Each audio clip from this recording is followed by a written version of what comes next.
Assalamualaikum warahmatullahi wabarakatuh. Ya, waalaikumsalam, Bu. Sorry. Kameranya tidak menyala, Bu. Oh ya, saya tunggu. Kelihatan Ji, Budar.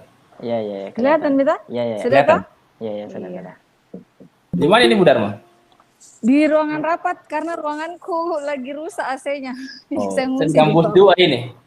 Oh, Masya Allah. Oh, lagi Iya, di bagaimana?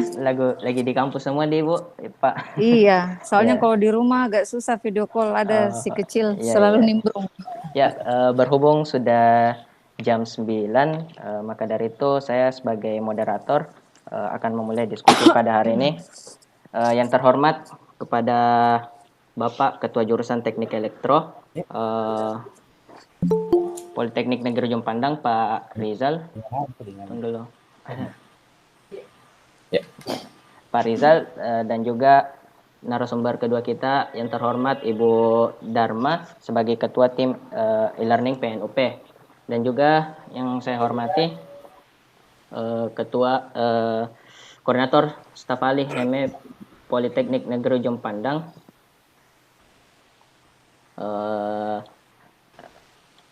dalam hal ini ada Koordinator Staf Ahli dan juga Ketua Umum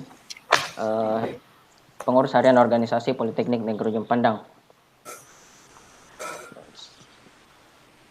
Selanjutnya, saya akan bahas terlebih dahulu tentang tata tertib diskusi pada hari ini, di mana ketentuan selama diskusi, saya harap untuk para peserta diskusi memerhatikan tidak diperkenankan mengaktifkan mic selama diskusi berlangsung.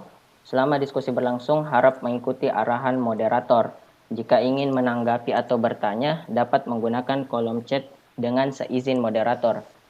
Yang tidak membuat kegaduhan selama diskusi berlangsung seperti mengaktifkan mic secara sengaja, spam pada kolom chat, atau melakukan presentasi yang tidak jelas. Nah, Assalamualaikum Bapak Rizal dan juga Bu Dharma, selamat pagi. Waalaikumsalam warahmatullahi wabarakatuh. Bagaimana kabar Bapak Ibu? Alhamdulillah. Ya, Sehat. semoga kita semua sehat-sehat dalam kondisi sekarang ini yang virus menyebar di mana-mana ya, Bu. Nah, sebelum saya melangkah ke pembahasan, saya akan terlebih dahulu membacakan CV dari kedua narasumber kita, yaitu yang pertama, nama Bapak Ahmad Rizal Sultan, tempat tanggal lahir Selayar 21 September 1976, alamat BTP Blok AF nomor 128 Makassar. Pendidikan terakhir S3 University Teknologi Malaysia. Beliau merupakan ketua jurusan Teknik Elektro, sekaligus salah satu dosen di jurusan Teknik Elektro. Dan narasumber kedua kita yaitu ada Ibu Dharma Aryani, alamat perumahan dosen Unhas Blok AC1D, riwayat pendidikan terakhir PhD Royal Melbourne Institute of Technology Melbourne, Australia. Beliau merupakan ketua tim e-learning PNUP. Sekaligus salah Dan satu juga dosen elektro ya, sekaligus dosen elektro tentunya. Ya. Pada hari ini kita telah dikumpulkan bersama dalam FUSE, Forum Mahasiswa Elektro, dengan tema pembahasan kuliah online meninjau kesiapan sistem dan menjawab keresahan mahasiswa. Nah, maka dari itu tentu saya sangat mengapresiasi, sangat berterima kasih atas hadirnya dua narasumber kita pada hari ini, yaitu Bapak Kajur dan juga Ibu Dharma tentunya. Nah, mengenai kesiapan sistem, saya sedikit membahas dulu tentang COVID-19 ini yang tentunya menjadi masalah utama kita semua. Virus corona yang diidentifikasi dengan COVID-19 ini awal mulanya muncul dari negara Cina, tepatnya di kota Wuhan pada akhir tahun lalu. Nah, memasuki awal Maret tahun ini ternyata virus ini baru menyebar di Indonesia. Awal mulanya itu hanya 1 hingga 2 kasus. Namun hingga saat ini akan menjadi outbreak atau pandemi yang sangat besar. Hal ini berdampak ke semua sektor pendidikan, baik dalam sektor pendidikan, sosial maupun ekonomi. Mengenai hal itu, pemerintah pusat mengeluarkan kebijakan-kebijakan untuk mengatur hal ini. Misalnya dalam sektor pendidikan sendiri, Misalnya dalam sektor pendidikan sendiri telah keluar surat edaran nomor 3 tahun 2020 tentang pencegahan COVID-19 pada satuan pendidikan.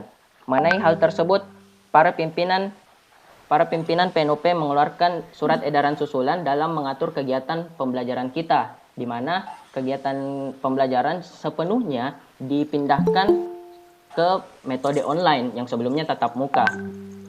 Pada surat edaran juga ditekankan bahwasanya pemanfaatan e-learning bisa dilakukan sesuai kemampuan dosen dan kesiapan masing-masing prodi maupun jurusan. Nah, saya beralih ke Pak Ketua Jurusan terlebih dahulu. Pak Rizal, seberapa siap teknik elektro dalam menghadapi kondisi pandemi pada saat ini? Oke, boleh saya tampilkan saya punya presentasi? Iya, silakan Pak.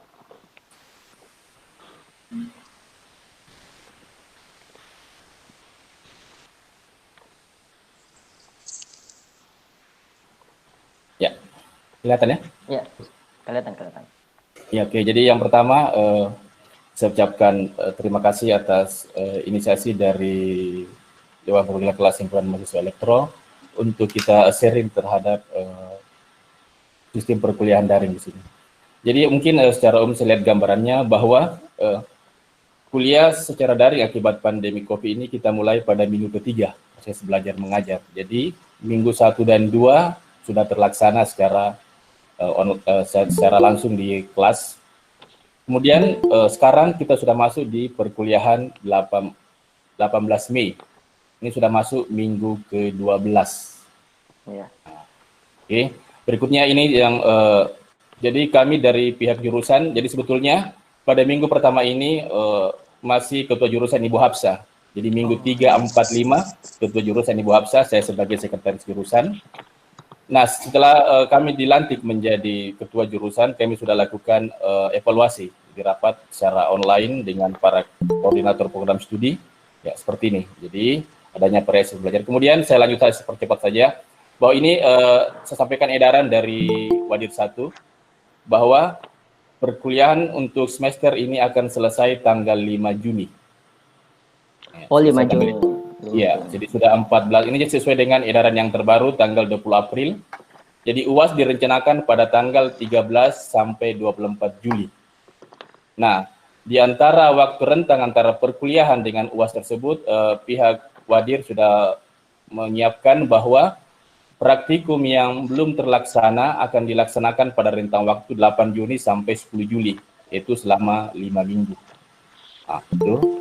Kemudian berikutnya, ini juga terkait dengan revisi edaran dari pimpinan terkait revisi kalender akademik, bahwa rapat kelulusan tingkat jurusan itu tanggal 30 Juli 2020, kemudian ujian ulang bagi yang tidak lulus murni tanggal 3 sampai 7 Agustus, dan rapat kelulusan tingkat politeknik itu nanti tanggal 10 Agustus. Jadi kita harapkan ini mudah-mudahan pandemik sudah selesai bulan Agustus, ya. Kalau tidak nanti kita lihat lagi bagaimana kebijakan dari pimpinan. Saya kira itu saja sebagai pengantar, ya. Silakan.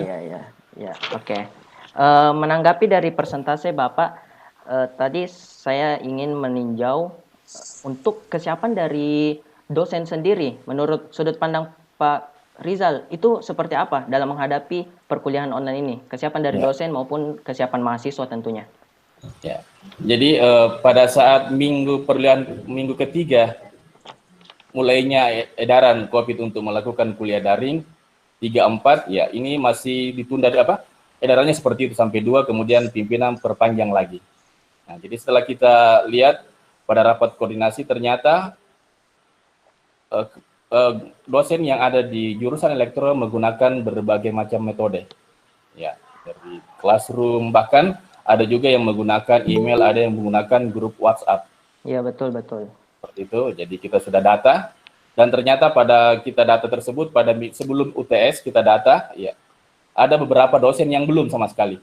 Oh, ada yang belum ya, Pak? Ada, jadi datanya ada sama jurusan, kita follow up supaya mereka melaksanakan dalam bentuk penggantian perkuliahan. Ya, seperti itu. Ya.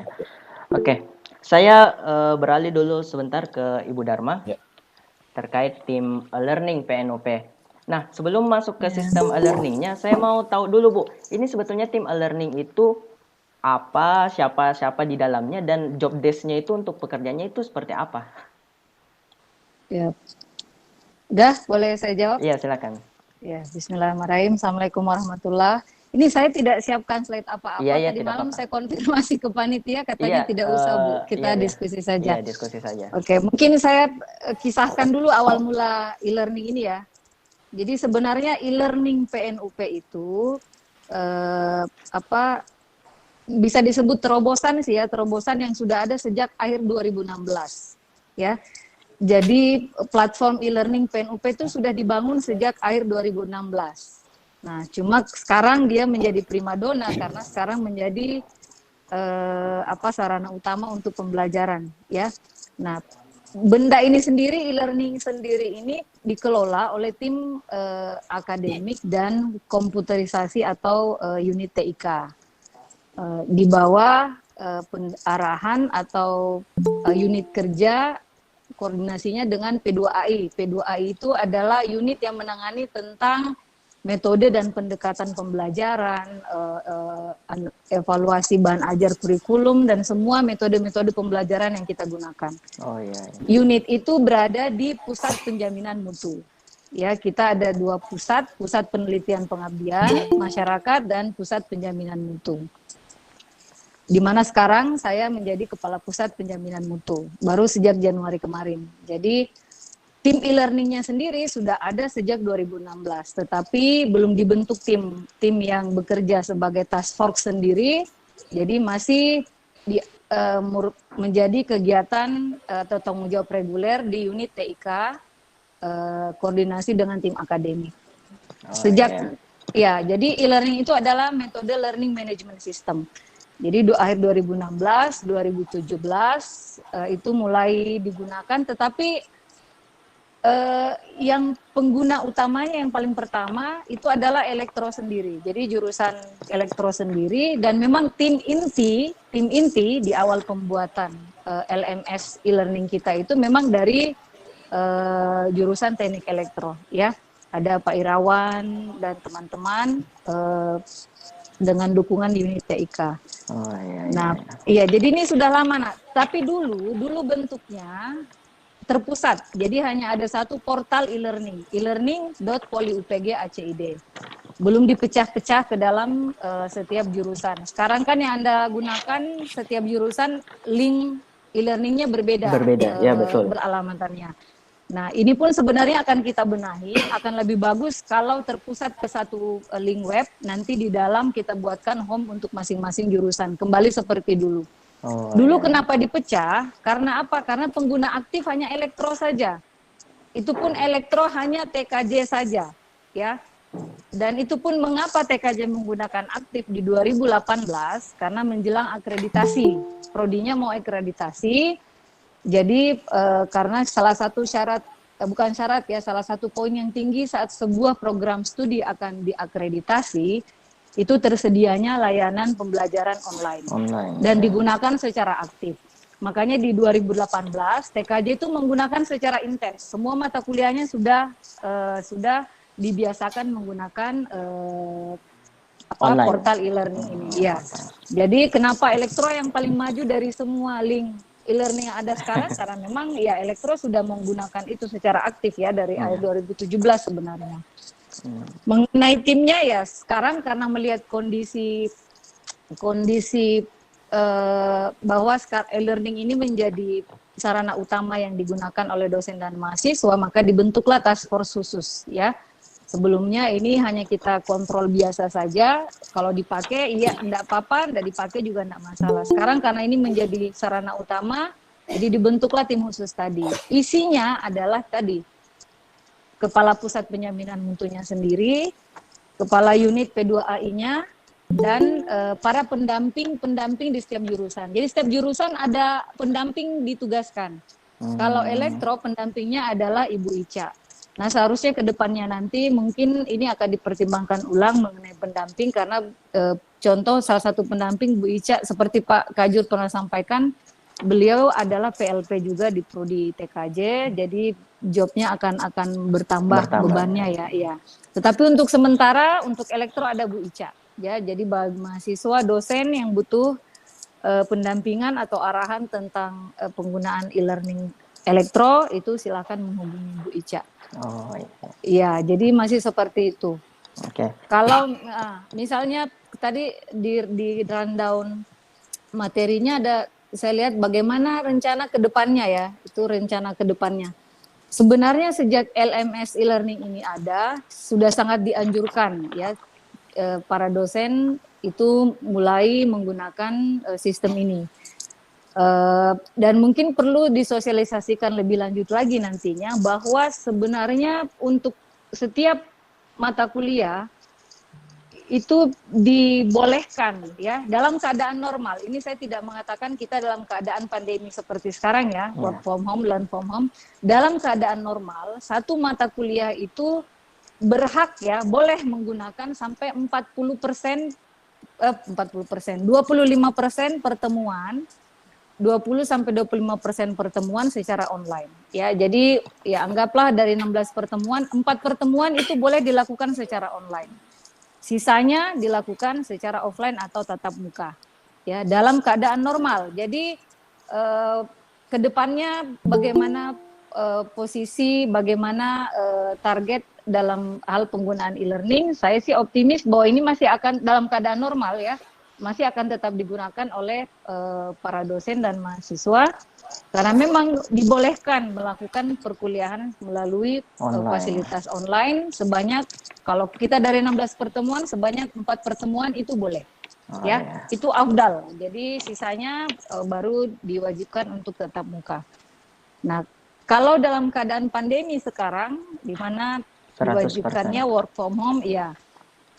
Nah, itu ada sejak awal surat edaran tentang WFH, LFH itu kita sudah menyarankan sebenarnya menggunakan e-learning, tetapi namanya saja ini kita kalau bicara kesiapan tadi ada kata siap ya, tidak pernah ada yang siap untuk sesuatu yang mendadak, sesuatu yang mewabah dan dampaknya langsung seperti ini di semua sektor. Kita tidak pernah siap. Bahkan e-learning pun tidak pernah memprediksi bahwa di tahun ini akan digunakan secara masif. Makanya dosen-dosen, teman-teman, Bapak Ibu dosen Anda itu mencoba mencari metode yang tepat, ya. Jadi memang tidak ada instruksi khusus dari pimpinan bahwa harus menggunakan satu metode tertentu atau sarana tertentu. Jadi diberikan keleluasaan pilihan kepada setiap dosen mencari metode yang tepat ya, karena ada mata kuliah yang mungkin lewat WA sudah cukup, kirim materi, diskusi di WA mungkin sudah cukup, sisa membuat format absennya. Ada yang memang harus lewat video call karena harus menjelaskan turunan rumus dan contoh penggunaan aplikasi. Iya betul. Ya, jadi jangan jangan heran kalau antara dosen pun berbeda metode yang digunakan. Mengapa ada yang memakai Zoom, ada yang memakai Discord, ada yang memakai Google Meet saja. Balik lagi, tidak bisa ditetapkan bahwa metode A lebih tepat untuk semua dosen. Tidak bisa seperti itu. Tetap dosen-dosen pengampu mata kuliah kami berikan keleluasaan untuk memilih metode yang tepat. Tetapi sekiranya ya, metode yang digunakan oleh dosen itu sudah cukup memberatkan misalnya dari sisi mahasiswa, karena kita tahu ada aplikasi-aplikasi yang membutuhkan kuota lebih besar ya. Memang aplikasinya bagus, video conference-nya lebih smooth, suaranya lebih jelas, tetapi mungkin lebih memakan kuota lebih banyak. Ada yang terbatas ya, kita bisa voice saja ya, silahkan didiskusikan dengan dosen masing-masing ya. Diskusikan dengan dosen masing-masing. Saya yakin bahwa semua dosen juga mau mendengarkan ya kebutuhan mahasiswa dan keterbatasan yang ada sekarang. Ya, sekarang e-learning sudah punya Jitsi. Kenapa baru sekarang ya? Memang baru kali ini kita mencoba Jitsi bisa masuk ke dalam e-learning. Dan setelah di-running ternyata hasilnya bagus. Ya, jadi misalnya ada dosen yang belum paham e-learning sudah bisa Jitsi, sudah bisa video conference, ya silahkan Anda memberitahu. Ya karena itu tadi dosen pun punya keterbatasan untuk mengakses semua informasi yang beredar sekarang. Oh iya. Ya itu dari saya dulu. Iya. Jadi untuk teman-teman yang sempat menghadiri diskusi, saya bisa mengambil beberapa poin. Bahwasanya dari pernyataan Pak Rizal maupun Bu Dharma, untuk kondisi pandemi ini tidak ada yang siap untuk menghadapinya. Namun untuk masalah metode dan aplikasi yang digunakan bisa saja langsung dikomunikasikan terhadap dosen terkait. Namun biasanya seperti ini Pak, Bu. Mereka ini mau menggunakan aplikasi-aplikasi tertentu, misalnya e-learning dan atau mengkhususkan salah satu aplikasi saja. Namun mereka takut begitu, jangan sampai ada rasa tidak enak terhadap dosen untuk mengganti metodenya seperti itu. Siapa yang mau komen dulu, Pak Kajur? Ya silakan Pak Kajur mungkin. Nggak, kita belum, saya kedengaran ke? Oh iya. Ada tamu lagi di sini di kampus juga ada yang minta tanda tangan. Iya. Oke. Kalau saya kasih contoh case di mahasiswa elektronika ya, mahasiswa saya itu tidak sungkan sih mengatakan, Bu, kayaknya setelah mencoba video conference melalui e-learning ya, kayaknya kita boleh combine dengan WA saja. Gitu. Mahasiswa tuh berani mengatakan hal itu. Ini pesannya adalah mengapa tidak berani? Itu kan Anda hanya memberi saran saja ya. Nah, yang dihimbau sejauh ini yang dihimbau oleh pimpinan adalah menggunakan e-learning selama memang masih bisa, ya. Selama e-learning masih bisa memfasilitasi e-learning bisa memenuhi semua kebutuhan proses pengajaran ya silahkan. Pakai e-learning saja kan, di e-learning enak. Anda masuk absen sudah selesai. Rekapnya sudah ada formatnya sendiri. Setting time-nya juga bisa. Misalnya dosennya mau memperpanjang waktu absen hingga jam berapa juga bisa. Bisa jadi multiple session, semuanya bisa dilakukan sebenarnya lewat e-learning. Cuma jika ada dosen yang mengatakan, misalnya ya, Anda menemukan ada yang mengatakan kami belum terbiasa memakai e-learning. Anda jangan langsung antipati. Ya itu seperti tadi, tidak ada yang siap memasuki fase ini. Jadi tidak ada pembekalan khusus ke dosen-dosen, ke semuanya untuk penggunaan e-learning atau aplikasi lain. Jadi selama masa ini, saya pindah ke akun Sekjur, nah. Oh iya Pak, silakan. Selama masa pandemi ini, ya tim e-learning mencoba memberi pendampingan kursus online ke dosen-dosen di setiap jurusan untuk mengetahui bagaimana penggunaan e-learning. Itu yang dilakukan. Jadi kalau ada dosen yang bilang belum bisa pakai e-learningnya dengan baik, tolong dipahami karena itu tadi tidak semua dosen memang telah siap memasuki era pembelajaran online ini. Jadi perlahan-lahan tim e-learning mencoba memberi sesi-sesi pendampingan. Jadi jangan dianggap bahwa semua pasti sudah bisa, tidak. Balik lagi, bukan masalah dosennya gaptek atau tidak, ini masalah bagaimana kita beralih ke teknologi secara online. Itu tentu tidak mudah ya. Jadi butuh proses. Ya, jadi dari pihak jurusan maupun tim e-learning sendiri yang saya bisa tangkap di sini akan ada pembelajaran bertahap ya Bu. Jadi untuk mahasiswa sendiri tidak usah sungkan untuk bertanya ke dosen atau langsung konsultasi ke ibu sendiri ya. Iya. Dari Pak Rizal sendiri untuk metode pembelajaran memang dari pimpinan pun meleluaskan hal tersebut. Jadi dari dosen ataupun jurusan itu terserah mau pakai apa, yang penting bisa untuk melakukan kegiatan pembelajaran. Iya. Oke, jadi mungkin jadi saya pindahan dulu ya. Saya pindah ke akun Sekjur dulu. Ya. Akun Kajur bermasalah ya. Oke, jadi sebetulnya pada rapat koordinasi pertama, jadi yang kita data, jadi untuk staf dosen elektro yang menggunakan e-learning pada saat itu baru 64 orang. 64 orang ini termasuk juga dengan dosen part-timer, dosen Pancasila, semua itu mereka punya akun. Nah, untuk data hari ini yang saya dapat dari tim e-learning bahwa sudah ada 93 dosen yang punya akun. Jadi boleh dikatakan kenaikannya cukup besar. Ya. Walaupun kita total untuk elektro dosennya adalah 92. Ini banyak karena ada juga mungkin beberapa yang belum punya akun, dan ini termasuk dengan dosen luar biasa, akun dosen luar biasa. Jadi seperti itu.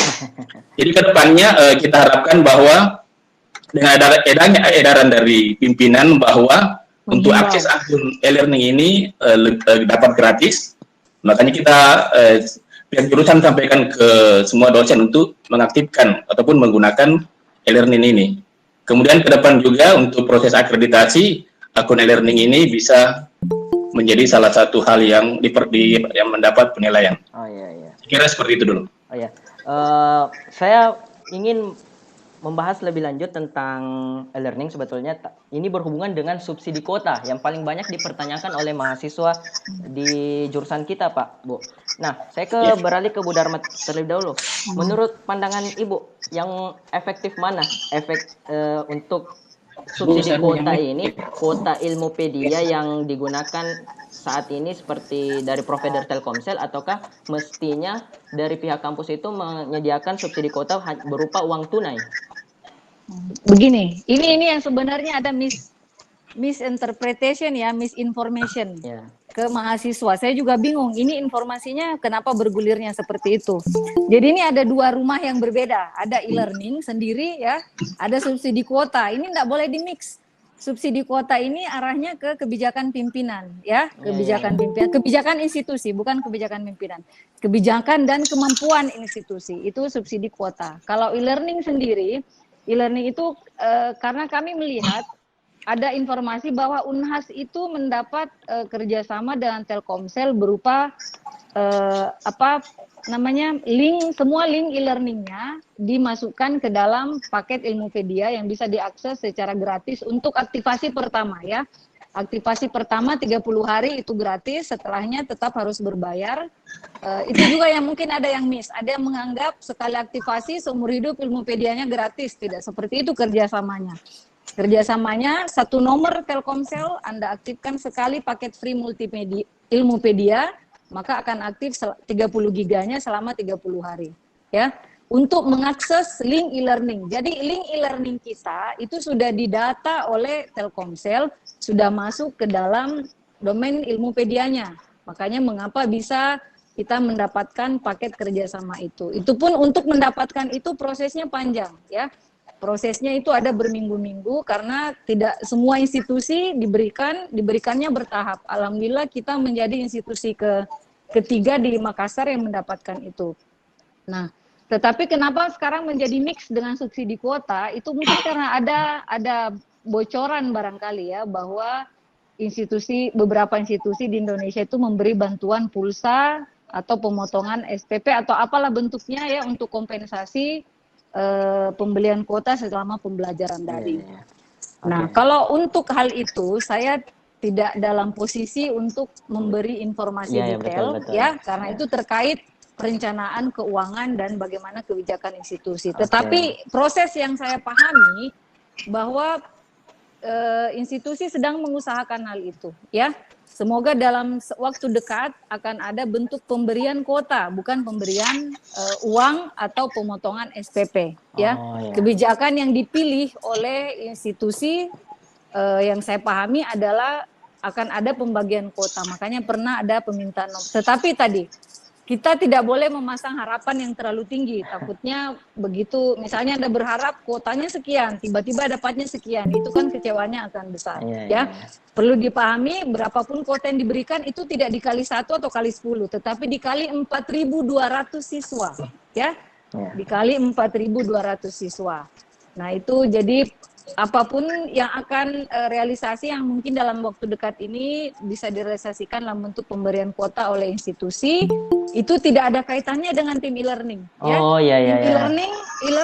E-learning itu urusannya dengan mensukseskan kemarin kerjasama di Ilmupedia. Itu saja. Selebihnya tugas kami hanya memaintain jika ada masalah jaringan, masalah link, error dan lain-lain, itu hanya itu. Atau misalnya ada yang bertanya, Bu, bagaimana paket Ilmupedianya gini, itu boleh ke tim e-learning. Soalnya seperti ini, Bu. Ternyata untuk paket e-learning sendiri dari Ilmupedia itu masih banyak yang bingung. Katanya yang baru-baru ini kan ada penginformasian masalah terintegrasinya e-learning. e-learning dengan aplikasi Jitsi. Nah, ternyata kata beberapa responden dari mahasiswa, aplikasi Jitsi itu tetap menyedot kuota aslinya. Nah, itu gimana, Bu? Itu kalau Anda gunakannya lewat handphone. Dia masuknya kan tidak ke e-learning.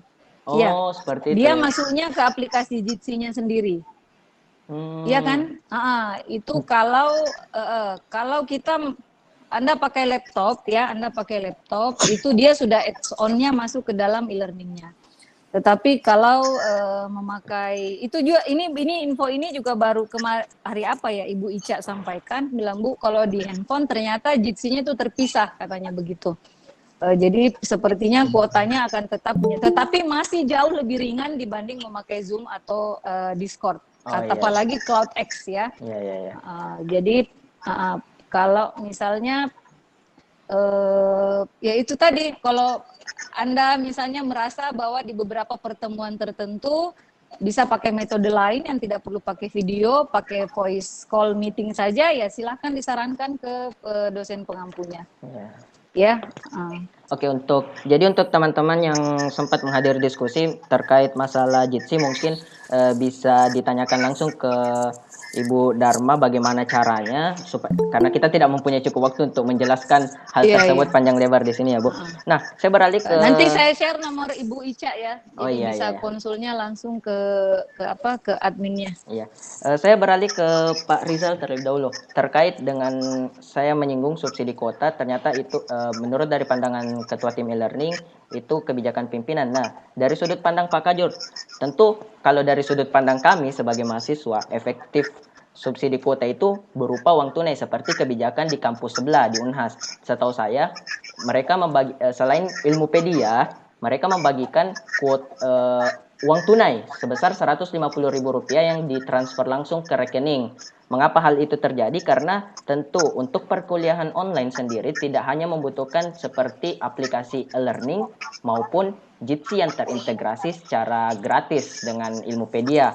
Kan tetapi beberapa seperti yang dikatakan sebelumnya dari Bapak Kajur maupun Bu Dharma, beberapa dosen menggunakan aplikasi-aplikasi lain yang menyedot kuota yang lebih banyak tentunya, seperti aplikasi Zoom, Google Meet yang seperti kita gunakan sekarang, ataupun aplikasi YouTube untuk mencari referensi-referensi lain. Nah, dari pembicaraan antar ketua jurusan mungkin dengan pimpinan PNUP, apakah akan muncul subsidi baru tentang subsidi kuota ini, Pak? Ya, jadi pada dasarnya sama seperti yang disampaikan Ibu Dharma ya. Jadi kita dari pihak jurusan kemarin cuma mendata, jadi mendata nomor-nomor handphone Telkomsel dari mahasiswa, ya. Kemudian data itu kita sampaikan ke pimpinan, ya. Jadi sampai saat ini menurut pimpinan masih dalam tahap negosiasi, jadi belum ada hasilnya. Nah, seperti itu. Oh, belum. Masih tahap negosiasi, Pak. Boleh, ya. Saya koreksi sedikit. Tadi malam saya dapat bocoran info dari PIC yang menangani ini.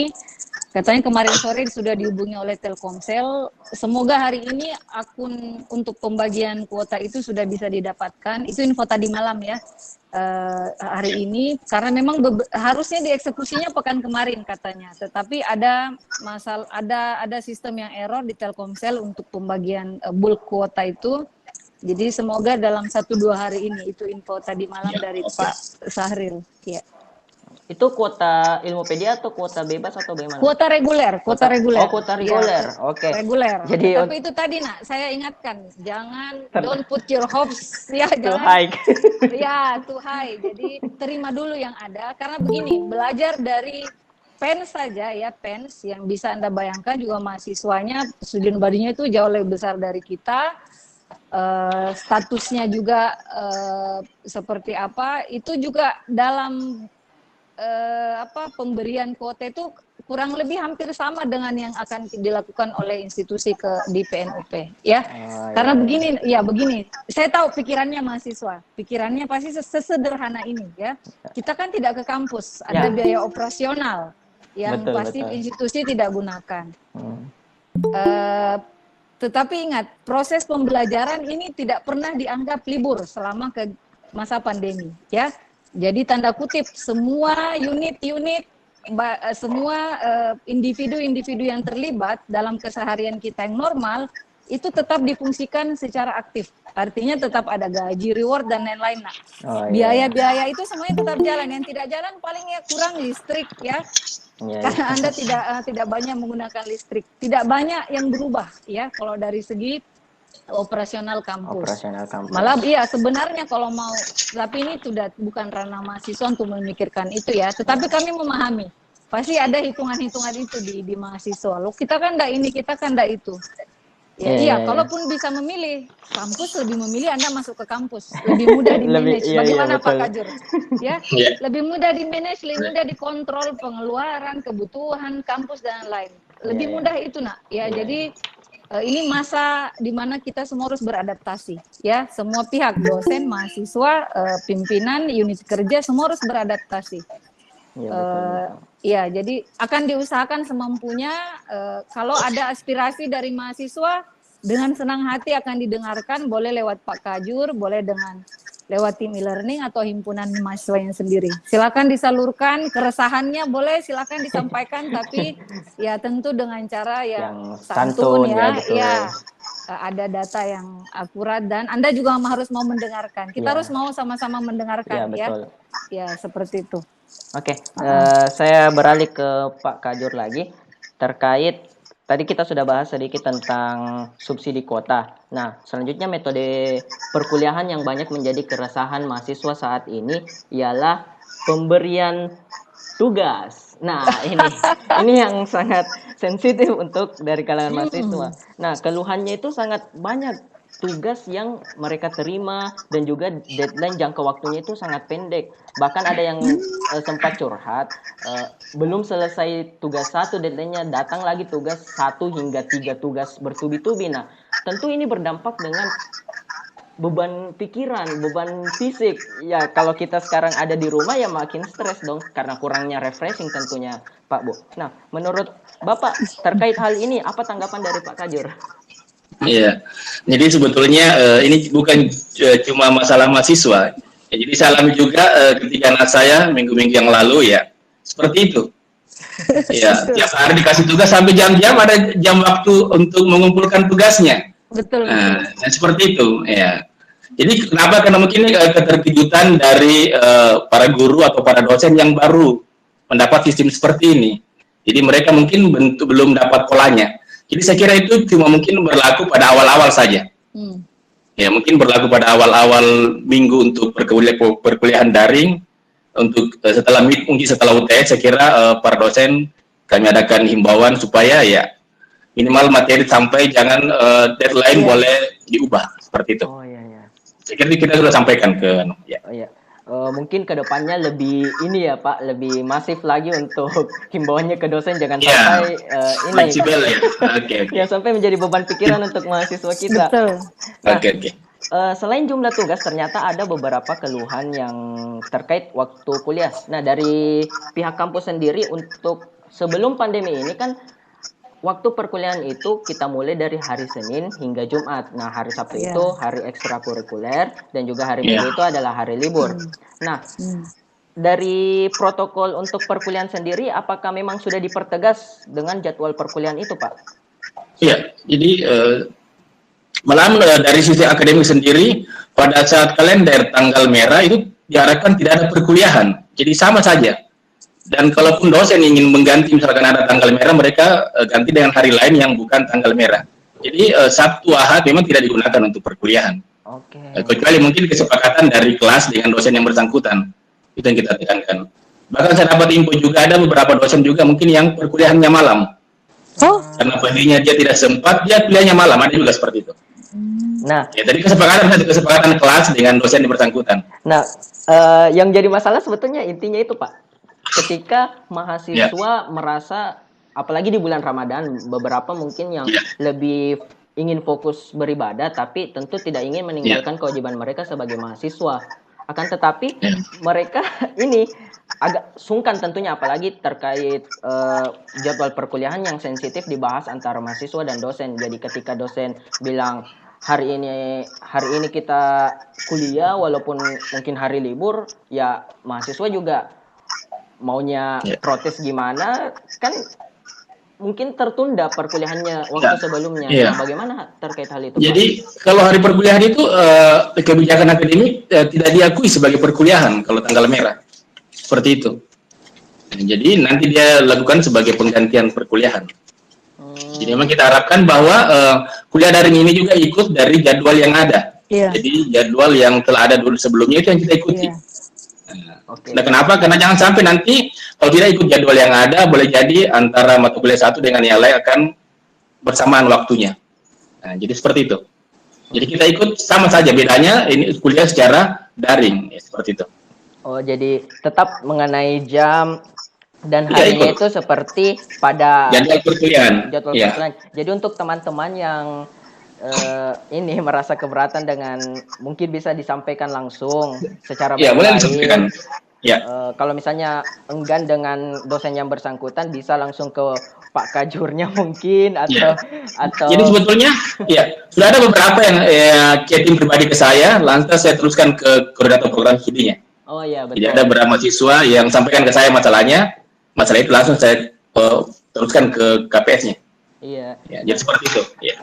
Jadi untuk teman-teman itu ya solusinya terkait jadwal perkuliahan, jangan sampai kalian tidak enakan terus ya terima-terima saja. Kalau misalnya memang tidak bisa sama sekali, bisa diajukan keluhannya ke Pak Kajur mungkin atau ke ketua program studinya dan jajarannya.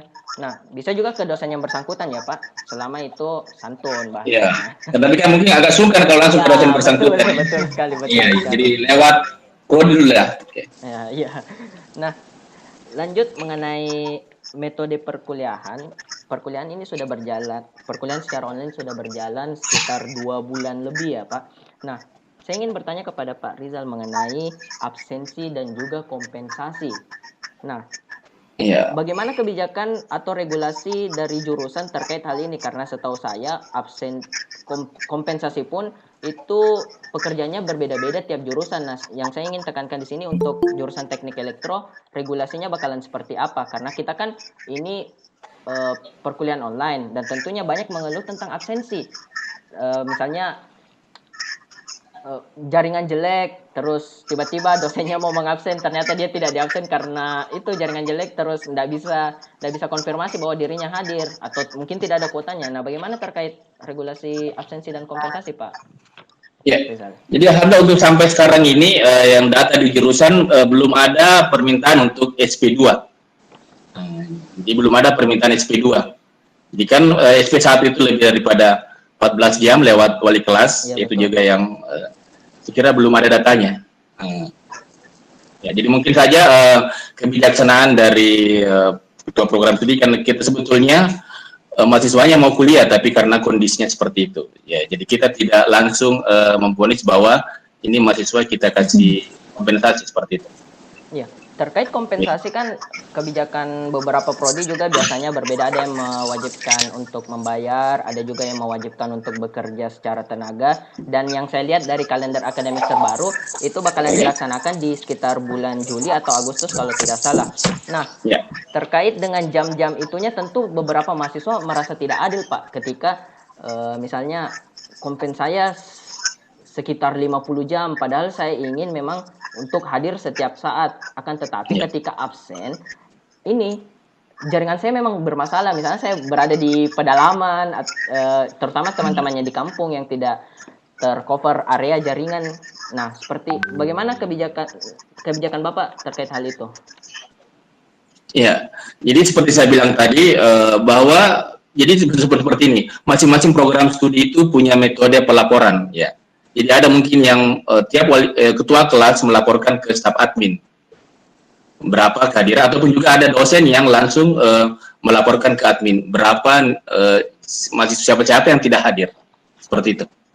Nah, jadi saya kira untuk sampai kondisi sekarang ini untuk data kompensasi belum terlalu banyak, ya. Atau ada informasi sudah pernah ada dapat yang SP dari kawan-kawannya? Sepertinya ini kan sudah minggu ke-12. Sepertinya sih belum ada Pak. Entah kalau misalnya tiba-tiba direkap di akhir semester, tiba-tiba wah semuanya SP2 karena ini. Jadi sebetulnya dari sistem yang kita buat, kita rekap per 4 minggu. Oh. Ya, jadi kehadiran dosen juga seperti itu. Jadi selama 16 kali pertemuan, minggu pertama sampai minggu keempat kita rekap, minggu 5 8, 9 12, 13 14. Seperti itulah. Dan diharapkan nanti ke depan tidak ada lagi SP yang menumpuk di akhir semester. Jadi yang jurusan pantau kepada masing-masing wali kelas untuk secara reguler untuk mendata kompensasi mahasiswa ataupun ketidakhadiran mahasiswa. Ya. Tentu Jadi yang sampai sekarang belum ada datanya ya. Ya, tentu yang diharapkan dari mahasiswa juga terkait kompensasi ya pengerjaannya ketika insya Allah pandemi ini berakhir ya lebih diringankan lagi karena kita tahu saya kira seperti itu. Situasinya sekarang seperti apa. Jadi tidak semua memang berada pada kondisi yang yang mengharuskan mereka untuk hadir seperti itu. Nah, saya lanjut terkait metode perkuliahan, absensi dan juga kompensasi. Saya beralih ke tim e-learning dulu, ya Bu Dharma. Untuk absensi di e-learning sendiri, itu ada yang bertanya tentang sistem absensi di e-learning. Nah, apakah itu real time atau rekapannya semacam apa itu, Bu? Kalau sistem absensinya? Rekapannya itu seperti yang saya belum tahu dari sisi mahasiswa tampilannya seperti apa ya, tetapi kalau dari sisi dosen itu bisa setting waktunya. Jadi misalnya kuliah saya pagi ini ada otomasi industri ya, dari jam 9 misalnya saya lihat dari jam 10 sampai jam 12 ya. Itu bisa di set. Jadi mahasiswa hanya bisa absen di range waktu itu saja. Di luar itu nggak bisa lagi. Itu bisa di set, bisa didiskusikan dengan dosennya. Apakah memang bisa lebih ada aturan sendiri yang dibuat oleh dosen, itu kami serahkan lagi. Tetapi setahu saya itu disesuaikan dengan rentang waktu mata kuliah di jadwal reguler. Seperti tadi Pak Kajur sampaikan, sebenarnya tidak ada yang berubah di masa ini. Jadwal perkuliahan, pengakuan hari libur, penggantian mata kuliah, prosesnya akan tetap sama. Nah, balik ke tentang absensi, tampilannya kalau setelah di-download ya, absennya itu akan ada nama setiap siswa, apakah dia hadir, dia alfa atau dia izin. Ya, nah itu ada dosen yang memilih, dosennya yang mengabsen, ada juga dosen yang memilih setting mahasiswanya yang mengabsen. Jadi di learning bisa dua cara, ya. Bisa dosennya yang mengabsen, saya mengecek, terus siapa yang masuk, siapa yang hadir, saya cek satu-satu. Tetapi bisa juga saya memilih mahasiswanya yang mengabsen sendiri. Jadi begitu Anda masuk ke link mata kuliahnya, Anda bisa centang hadir atau present. Nah, tampilannya nanti bentuknya rekap, ya, rekap sesuai kelas Anda. Jadi ini sudah otomatis semua. Link dari SIMAK. Jadi semua nama-nama ini bukan tim e-learning ketik sendiri. Nah. Jadi ini sudah link dari SIMAK. Jadi misalnya kuliah ibu otomasi industri, ada kelas 2A, kelas 2B. Begitu tim e-learning buatkan blokkan mata kuliah otomasi, maka otomatis nama kelas 2A keluar, nama kelas 2B keluar. Ya, itu sudah link ke SIMAK. Jadi jangan khawatir, tidak ada yang namanya, kalaupun ada yang namanya tertinggal, mungkin memang di SIMAK namanya tidak bisa di-retrieve, dipindahkan, di-linkkan ke e-learning. Itu bisa ditambahkan, ya. Jadi semua nama muncul 25 NIM, siapa yang hadir, siapa yang alpha itu otomatis dalam rekap bentuknya Excel. Itu yang kami teruskan ke admin, ya, ke admin prodi masing-masing untuk merekap kehadiran. Seperti itu. Ya.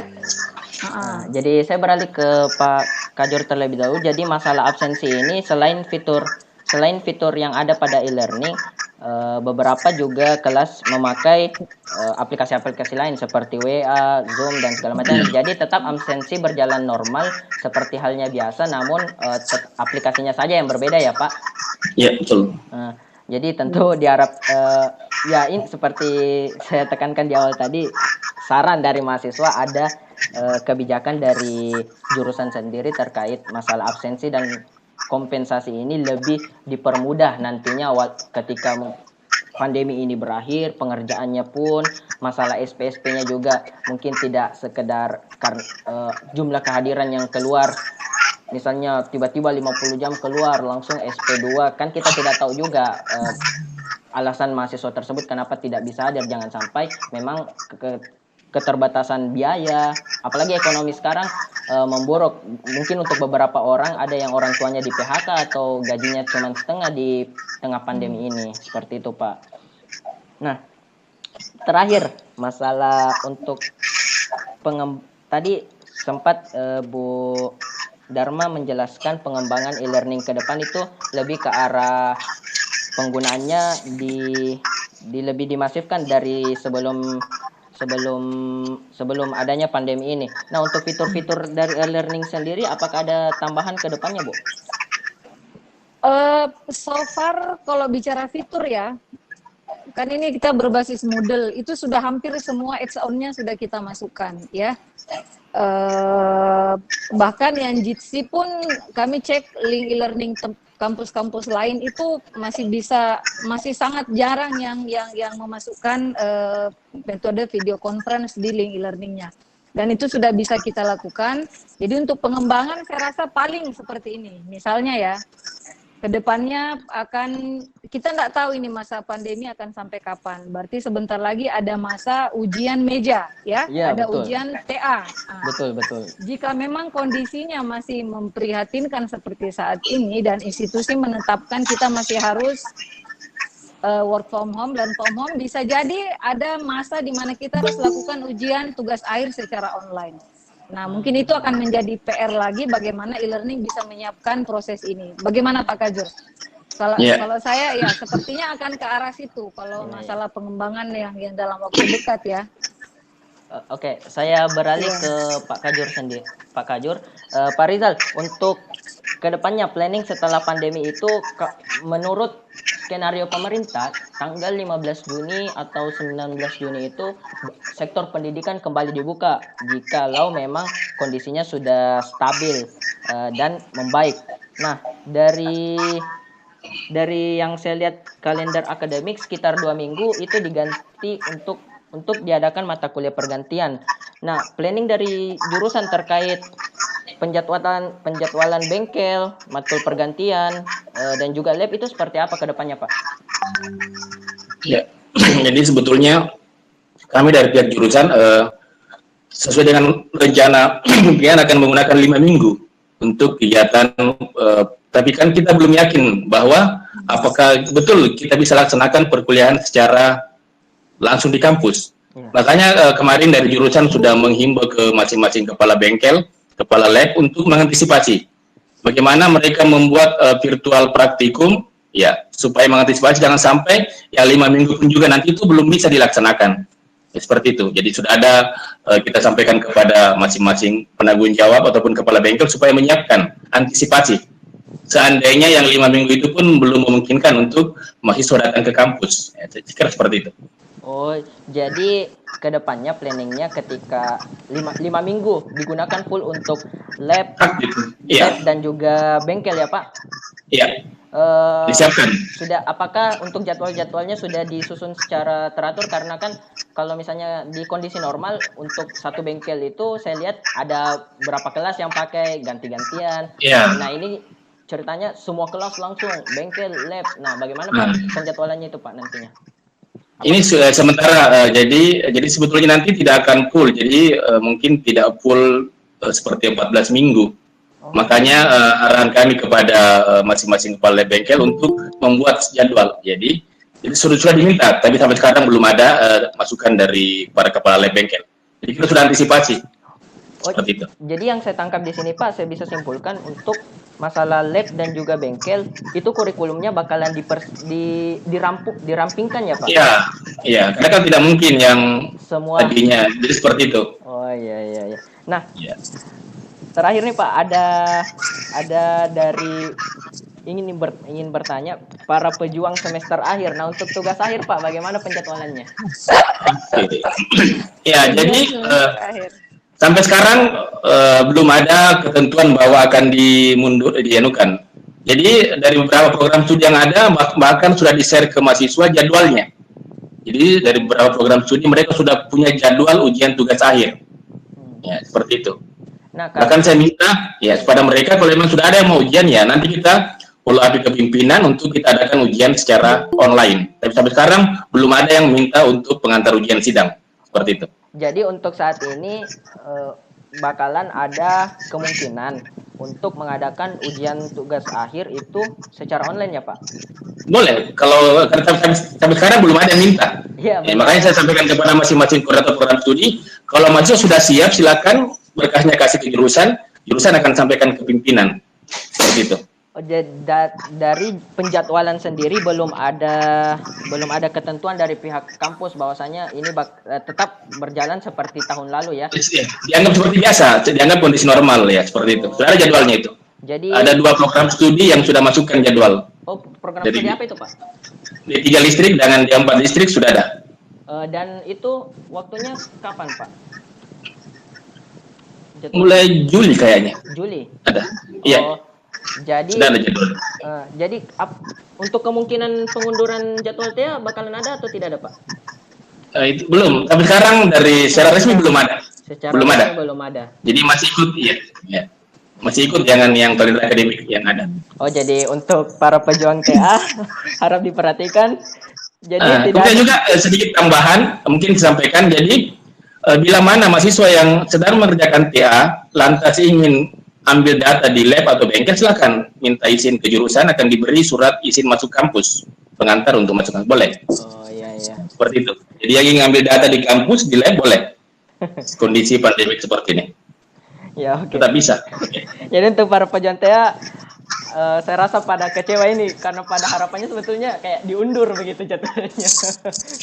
Perlu diingat kalau diundur yang rugi Anda juga. Iya, Wisudanya menjadi terundur. Iya, kan betul. Tahun kelulusannya, bulan kelulusannya akan mundur juga. Iya, betul. Iya, yang rugi Anda juga. Jadi jangan berharap diundur lah. Jadi untuk teman. Ya, silakan Bu. Iya, kemarin sepertinya waktu pertemuan dengan para kajur dan KPS ya Pak Kajur ya, sempat dibahasakan memang jika memang ada topik TA yang mewajibkan melakukan praktek yang intens atau pengerjaan di lab yang sangat intens, di mana sekarang itu memang boleh ke kampus, tapi saya rasa juga jamnya dibatasi ya Pak, aksesnya juga masih terbatas. Jika memang TA-nya hanya bisa selesai kalau harus intens, harus di lab berminggu-minggu, harus sampai tidur di lab dimanapun, di bengkel, itu bisa diarahkan oleh pembimbingnya, ibaratnya apa ya, bukan kualitas, jadi level outputnya itu diturunkan sedikit, dikurangi sedikit. Jadi misalnya harusnya prototipenya berfungsi secara normal, dia mau bikin robotnya harus full jadi, harus bisa jalan, bisa apa, disesuai dengan ujian proposalnya. Maka karena kondisi seperti ini, memang halangannya sangat jelas buat kita semua. Ya, harus bisa diterima bahwa misalnya mahasiswanya bisa menyajikan desainnya, bisa menyajikan algoritmanya, bisa buat simulasinya. Saya rasa itu sudah bisa di closing, dianggap bahwa sebenarnya TA-nya sudah bisa dinyatakan layak ujian. Kalau saya berharapnya ada kebijakan yang seperti itu ya Pak, ya, bagaimana untuk mahasiswa. Pak Rizal mengenai kebijakannya seperti itu, kira-kira bakalan dihimbau untuk dosen penguji misalnya? Ya, saya kira semua dosen elektro ya memikirkan seperti itu. Jadi ini adalah kondisi yang bukan seperti yang biasanya. Ya. Iya. Ya, jadi kondisi abnormal ya. Jadi mereka saya kira akan berpikir seperti itu. Oke.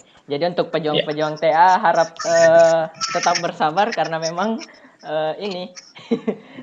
karena memang ini kondisi kita dibatasi. Namun ya seperti yang Ibu Dharma tadi bilang, jangan sampai dengan kondisi ini justru malah kita lambat lulus. Jadi bakalan tetap ada penjadwalan, tidak ada pengunduran, namun diadakan secara online bisa jadi.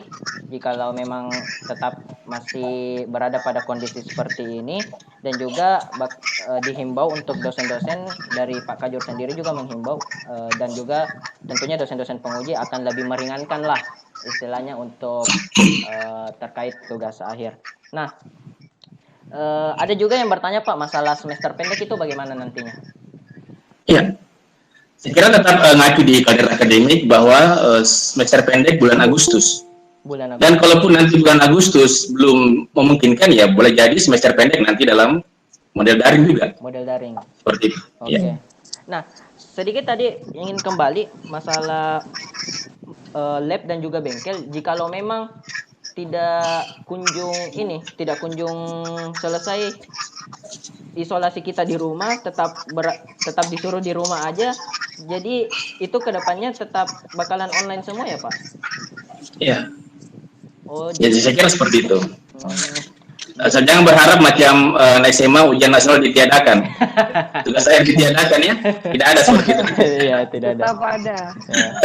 Tetap ada ya. Iya.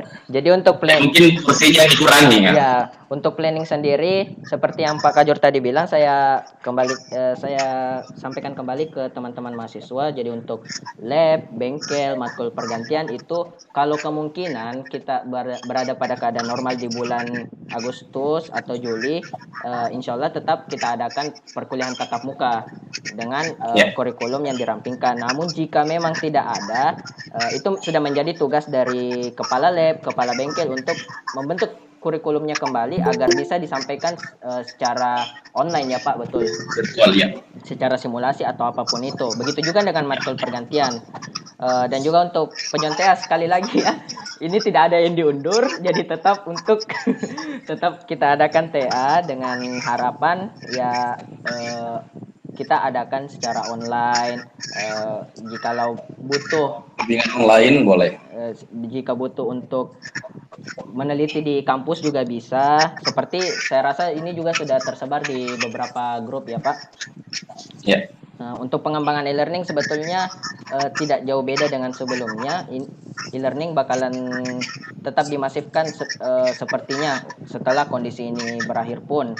Nah, ini mungkin itu saja ya Pak pembahasan kita Bu pada hari ini. Dengan harapan tentu dari tema kita meninjau kesiapan sistem dan juga menjawab keresahan mahasiswa, teman-teman mahasiswa yang sempat hadir di sini terjawab keresahannya, walaupun mungkin masih nggak puas, tapi harap bersabar karena tentu ini bukan hanya masalah mahasiswa saja, tentu semua pihak terkena dampaknya, tidak hanya mahasiswa yang mengeluh, tentu dosen-dosen juga mengeluh. Mereka juga berpikir bahwasanya seperti apa metode yang cocok untuk mahasiswa-mahasiswa kita, karena ini kondisi kan tidak pernah didapatkan sebelumnya. Nah, saran-saran yang tadi kita ajukan mudah-mudahan didengar Pak Kajur juga, didengar Bu Dharma juga, dan insya Allah ketika diskusi ini berakhir beberapa hari ke depannya ada perubahan terkait metode perkuliahan. Mungkin untuk saat ini yang bisa diharapkan ya kembali masalah jumlah tugas yang mungkin agak dikurangi, deadline yang jangka waktunya lebih diarahkan dosen-dosen lain agar dikurangi, kebijakan terkait waktu perkuliahan juga bisa dikomunikasikan secara langsung agar sama-sama jalan antara mahasiswa dan juga dosen. Dan tadi kutip ada bocoran dari Bu Dharma itu bakalan ada kuota reguler dari Telkomsel, tapi tidak diharapkan untuk berharap berlebih karena belum pasti juga, hanya berupa rencana. Bukan, ini pasti bukan masalah berupa rencana. Maksudnya siapa tahu Anda langsung mau bandingkan di sini 150.000 itu kalau dikonversi kuotanya sekian, maka Poltek harus seperti itu.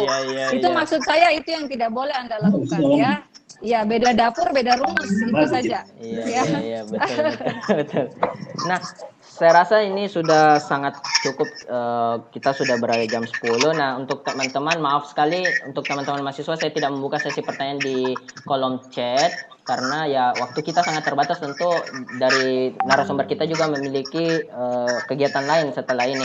Nah, untuk teman-teman yang masih ada yang perlu diperjelas seperti fitur-fitur e-learning mungkin atau kebijakan terkait jurusan, dosen ingin keluh kesah bilang, Pak, dosen ini kuliahnya di hari libur, tolong dikasih tahu dong. Misalnya seperti itu bisa langsung menghubungi Pak Rizal atau Bapak Ibu Ketua Prodinya, bisa menghubungi langsung untuk mengenai e-learning yang tadi Jitsi sempat dipertanyakan ya Bu tentang kuotanya. Nanti saya share nomor kontak Ibu Ica ya. Kadaluarsa kuotanya atau segala macam itu bisa ditanyakan langsung ke Bu Dharma. Terima kasih untuk teman-teman yang telah hadir. Terima kasih juga sangat mengapresiasi kehadiran narasumber kita yaitu Pak Rizal dan juga Bu Dharma. di tengah Iya. kondisi seperti ini bisa menyempatkan hadir di diskusi FUSE Forum Mahasiswa Elektro dengan tema kuliah online meninjau kesiapan sistem dan menjawab keresahan mahasiswa. Demikian untuk diskusi pada hari ini. Terima kasih untuk teman-teman yang menyaksikan sampai akhir. Wassalamualaikum warahmatullahi wabarakatuh. Waalaikumsalam warahmatullahi wabarakatuh.